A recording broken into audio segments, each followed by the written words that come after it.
पूजा पाठ दान, भगवान का भजन, भगवान के नाम का संकीर्तन करते हैं। उसके पश्चात भी, इतने धर्मों को करने के पश्चात भी हमें वो फल प्राप्त नहीं हो पाता है।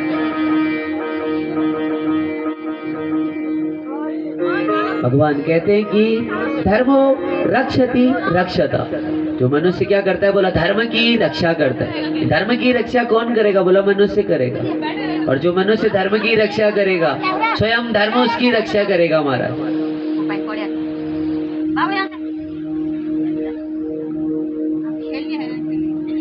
वैसे ही श्रीमद् भगवत गीता में भगवान श्री कृष्ण ने भी कहा, मुझे सिर्फ किससे जाना जा सकता है, बोला भगवान की भक्ति से।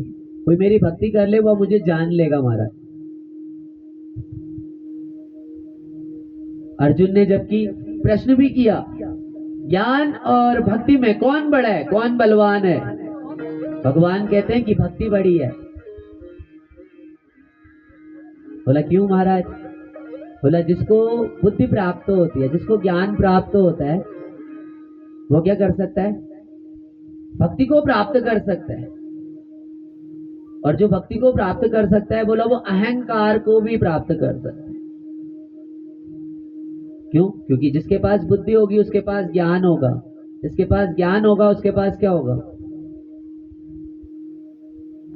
या तो वह जीवन को सफल बना लेगा या अहंकार को धारण कर लेगा। सिर्फ मैं, एको हम, द्वितीयो नास्ति।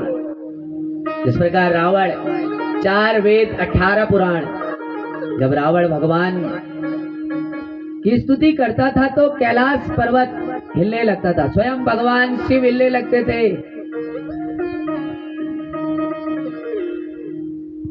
वैसे ही क्यों? क्योंकि उन्होंने क्या प्राप्त किया, सिर्फ भक्ति का मार्ग प्राप्त किया। हमारा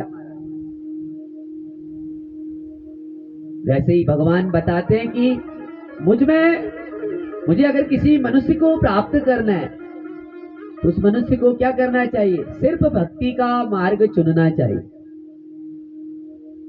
आप भक्ति के मार्ग को चयन करें, विचार करें, मुझे दिन प्रतिदिन सिर्फ भगवान के नाम का स्मरण करना है, भगवान के नाम का पाठ करना है, भगवान के नाम का भजन करना है। आप कुछ मत करें, घर में कार्य करते रहें, नाम जपते रहें, भगवान के नाम का संकीर्तन करें। अलग अलग नामों से भगवान जाने जाते हैं। जो नाम